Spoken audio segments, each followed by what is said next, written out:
people who feel a little bit weirder, feel like they stick out a little bit more in a crowd. I think it's important to see people in these fields, in these worlds, in these environments. That's really exciting for me. Hey guys, it's your pop culture professor, Allie here. Today, doing a video on Jenna Ortega and her press tour for Beetlejuice Beetlejuice. First of all, I love Jenna Ortega because, hello, white Latina here. You're Latina enough. I don't care what any. Every time I see her in a role, I feel like I can relate to her, and I think she's an amazing actress. So the press tour that she just went on for Beetlejuice Beetlejuice is like historic. Her and her stylist, Enrique Melendez, all credits go to him, are doing amazing work. Jenna Ortega is what they call method dressing, and kind of dressing as like part of the role and to kind of egg on the Beetlejuice storyline, which I think is so genius. There's a lot of references to old Beetlejuice looks and other Tim Burton iconography. So without further ado, let's go on and get right into it. I don't know why I was like feeling these glasses today, so if you see reflections in the glasses, just know it's for the serve. Okay, so for this video, we're gonna go ahead and start off with talking about some themes that were shown and commonly worn throughout the press tour. And then I'm gonna go through some specific references and specific looks that I really enjoy from Jenna Ortega and her stylist on this press tour. So we're gonna start off with stripes here, okay? So during the press tour, they often put Jenna Ortega in stripes, but they never do it in like a tacky way to where it's obvious, like, oh, that's Beetlejuice's suit, you know? First look we have is Missoni. This one is very different than the traditional Beetlejuice kind of black-white stripe, which I really like the modern take. I love the heel that's going on here, and she just looks so glam. This pinstripe set was one of the first looks of the press tour. This is Dolce & Gabbana. It is so cute. I love the fit. And then we have another one, which this is actually Vivienne Westwood. This might be my favorite of all of them, and I love that the stripes are different than the normal Beetlejuice reference suit, but then the stripes on the tights are very classic. So it's like stripes on stripes, so these are a bit more subtle, a bit more glam, and I really love how kind of simple they are, but in the context and even when you look at them stand alone, you can kind of see, wait, that's a little Beetlejuice. The amount of times I say Beetlejuice in this video, I'm about to be so haunted. The next theme we have here is plaid. There were a couple adorable plaid looks, which I really like because in Beetlejuice, obviously Lydia is a schoolgirl, the main character Adam wears like this like plaid shirt, and I also feel like plaid is just super 90s, super vintage, like schoolgirl, innocent kind of vibes, but I love the way they styled it. So this first look is so major. This outfit is Alessandra Rich. My name's Alessandra, so I'm like, okay. But this is gorgeous. This off-the-shoulder jacket moment with these heels. I love the matching. I love the little belted detail on the side. This is so cute. And then I came across this picture of Winona, this famous picture of her modeling in this plaid suit, and she's holding the jacket off her shoulder. Okay, like the subtle references going on here, I am obsessed with. Another plaid moment we have here, this is also Alessandra Rich. This outfit from first glance, you're gonna think, oh, cute, you know, press look, whatever. But then if you think about Beetlejuice the movie, Adam was literally wearing this exact same outfit. The khaki pants, the black and white plaid shirt, and a red shirt underneath. If you look closely, the shape of Jenna Ortega's sunglasses do mirror Adam's glasses a little bit. I feel like this sunglass style isn't as popular right now, so seeing her wear them in the context of this look is so cute. It looks super put together and like something one of the Instagram girlies would wear like on Pinterest, but then with the context of the reference, you're just like, oh my god, this is so good, because it just looks like a normal outfit. You wouldn't know it was a reference unless you really knew. I think that's super genius, especially for this press tour, because I'm assuming a lot of the people who watch the press videos are either fans of the actors, actresses, or they're fans of the movie, so they would definitely catch the little subtleties in the fashion. I also think this is a good time to bring up the comments Winona Ryder made about Jenna Ortega being very well versed in like film history and knowing a lot about movies and having seen a lot of movies and knowing references and things like that. So it makes me super happy that Jenna Ortega, like, I don't know whose idea this was, her, the stylist, but working together, it's beautiful, and it just shows like a deep level of like knowledge and appreciation for the project that she's working on. The next styling theme we are going to be talking about is textures. That's really the only way I know how to describe kind of what I'm talking about. But the first look we have here is Vivienne Westwood Spring Summer 2009, which I thought was really cool because most of the outfits and the pieces that Jenna's wearing on this press tour are pretty new, fresh designers, fresh pieces. But this is an archive pull from 2009, Vivienne Westwood. So I think this is really cute, really pretty. When I say textures, I mean kind of like the pattern going on like the body and the skirt of the dress. The layering is really beautiful, and it kind of just evokes like Tim Burton kind of vibes. You know what I mean? Like this design could be in the background of like a Tim Burton scene. Moving on to this paparazzi diva moment. Oh my goodness, she is just serving. See how I'm saying like the shape of the glasses she wears are usually like a little bit sleeker, a little bit longer, a little bit more trendy. They're so cute. I love the dress. I love that the sheer part is like not revealed at all. She's wearing like the suit jacket. And I love the skirt and kind of like the haunted floral pattern that comes out at the bottom. Again, this is kind of just like haunted Tim Burton vibes to me, but I really love this outfit altogether. I think it's so gorgeous. The next look, which will start taking us into our references, is this textured dress made by Lurleen. This kind of haunted, thick, it looks like maybe 3D printed plastic material corset. This like leather pleather skirt on the bottom and stitching going down. First of all, I love the monochrome aspect of this look. I love how everything is exactly the same color down to the heels. And then when you look at the bodice, you can see that there's like little scary faces popping out. This is definitely custom because if you look closely at the reference, which is like the super small head guy, and it kind of looks like the guy is like screaming to get out from the corset. So I think that's super cool, and it looks exactly like the reference. This is custom, and if you see on the original, they're kind of more just like skull shaped. I think the stylist definitely had a vision for that, and it was genius. Okay, let's go ahead and jump on into some of the references here. So the first one we have is this Paul Smith burgundy suit with kind of like different color sleeves and paneling on the suit. The suit fits her really well. Now think of the Beetlejuice movie. Think of the original Beetlejuice movie. Okay, you got it? You got it? Boom! Beetlejuice wedding suit. So they definitely just made it for Jenna Ortega.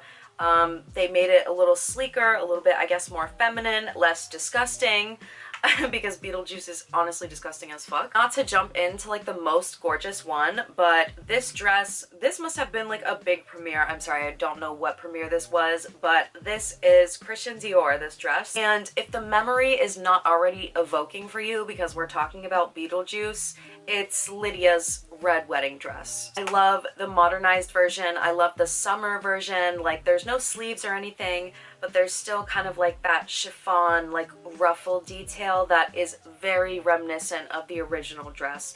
Another thing I really appreciate about this press tour is that they're not just copying the looks or copying like a piece from the look.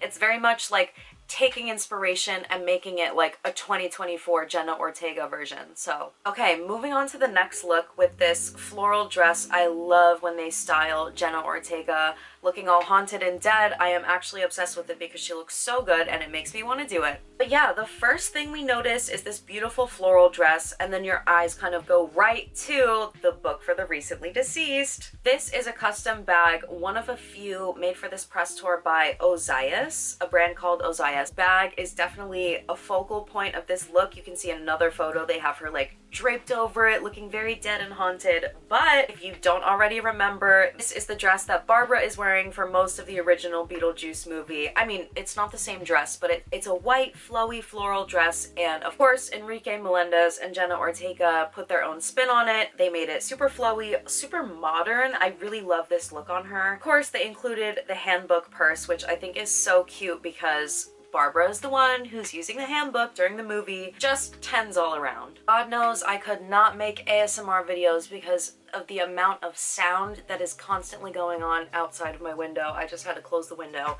Anyways, okay, so this is definitely one of my favorites, and it's a little bit less obvious, which I also love. So here we have a custom Harris Reed gown. It is so beautiful. I love the little like peplum shape going on here. Another Ozias bag. This one is in the exact replica shape of the Deetz home, which is so cute. Let me just go ahead and read you an Instagram story from Enrique Melendez. So this is straight from the horse's mouth, people. It is a subtle reference to Catherine O'Hara's character Delia Deetz in the original film.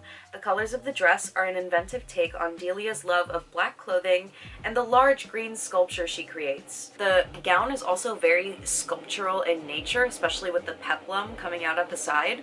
So this is probably one of my favorite looks of the entire press tour. Another major look we have here is Jenna Ortega's spin on Lydia Deetz's uniform. So this ensemble is Tom Brown, I believe, and it is obviously Lydia Deetz's uniform that she wears at the end of the movie in the dancing scene when she's like all suspended. Jenna is also carrying the handbook for the recently deceased here. So I think this outfit is super cute. This is probably one of the most popular looks of the press tour because it is so recognizable, especially with the little emblem on the cardigan. Everything about this is so cute. Okay, so this last reference we're going to talk about is another shrunken head kind of spoof off of this photo of the shrunken head guy in a yellow suit. Jenna Ortega is wearing a custom yellow suit with this capri. Oh my god, I love the capri. I love the cutout where the tie is and where the collar is. I think that's so cute and so original. This suit is by a brand I cannot pronounce called Chen. But it's custom and it's super cute. Again, this is another, I guess not obvious, but the reference is like, it's so good. It definitely hits right on, okay? Yellow suit and yellow suit. I just want to go through a couple more looks that I'm obsessed with from this press tour. This first one is Agent Provocateur, this corset, which again is the very obvious black and white Beetlejuice stripe, but it's not like full stripes. So in the context of the press tour, you can tell what she's referencing, but in normal life, this just looks like a normal sleigh. So I absolutely love that. Kind of carrying on a little bit of like the nightwear theme. We have Jenna in a button down here and a leather bra over it with some sheer tights. These shoes look like they do not fit her, but that's okay, I've been there.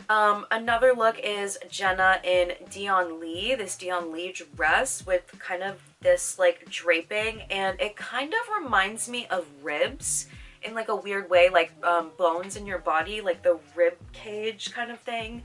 But I think this is super pretty, and I love how everything that they wear isn't just normal, cute, baddie, yay, like there's always some underlayer that you can kind of feel the fantasy of. So I had to mention this suit because this also could be seen as like a Beetlejuice maroon suit moment, but this is a McQueen suit on Jenna Ortega. Oh my goodness, the shoulder pads are so major. I love the red tights all the way down to the red shoe. Probably if I was styling this, I would have tried to pair it with like a maroon colored shoe to match the suit. But now I'm like taking notes because this is so cute with the red on red. I'm obsessed. Lastly, I wanted to show this off-duty picture of Jenna Ortega because I don't know why she's like still, she just has the energy of Lydia Deetz in the original movie in this photo. Like she's just minding her damn business and she looks low-key like she's miserable. So, not saying she is. Lastly, we are going to talk about the Taste music video with Sabrina Carpenter just because it came out at the same time as Jenna Ortega's Beetlejuice press tour and it was just all timing so perfectly. Like, I don't know, it was like cross promotion with Sabrina Carpenter, so let's go ahead and get into it. According to Enrique Melendez, again, Jenna Ortega's stylist, this was all a little bit last minute, so all of these things were custom made. The white dress that she's wearing in the kind of Kill Bill-esque scene was actually inspired by one of Meryl Streep's looks in Death Becomes Her. If you see the reference next to the actual dress, you can totally see it. I think it's just the eye patch that adds that like Kill Bill vibe to it, which Both of them suit the Taste music video if you've seen it. The second look is a funeral look, and this is very like Wednesday Jenna Ortega, but glam. So I love this. This is just a generally beautiful dress. So I think that's everything that I had to get through in this video. I really just wanted to touch on the entire press tour, all of my favorite references. Shout out to Enrique Melendez, Jenna Ortega's stylist, for masterminding all of these looks. I loved kind of like seeing all of them on Instagram as they unfolded, and I hope you guys enjoyed seeing all of them in one video. I have gotten so much inspiration from the stylists I've been researching doing these videos, and I am just having so much fun. I feel like I have a new perspective on fashion. But yeah, I hope you guys enjoyed this video and you've been enjoying this series. That is all I have in terms of Miss Jenna Ortega, but in terms of me, guys, I'm so happy. Thank you so much for 40,000 subscribers. Okay, we have to get sentimental over here because something I've learned in my life, I'm 25 now, okay? I have low-key accomplished a lot of personal goals, okay? So when I accomplish a personal goal, I need to celebrate, and this is the first big milestone I've hit in a while on my channel. I've kind of been, you know, up and down in my YouTube career. The OGs know. So this cake is for me, it's for you, it's for the new and the old subscribers. So thank you guys so much for tuning in. Like, when I say it means the world to me, it literally means the world to me. Like, this is what I want to be doing, is like making videos about the things that I love. So I'm so glad that you guys are enjoying it, and yeah, I'm gonna go take some cute pictures with this cake. It's brat as fuck. I mean, it's a little off compared to the, you know what, whatever. I will see you guys in my next video. I hope you enjoyed, and I love you so much. Bye.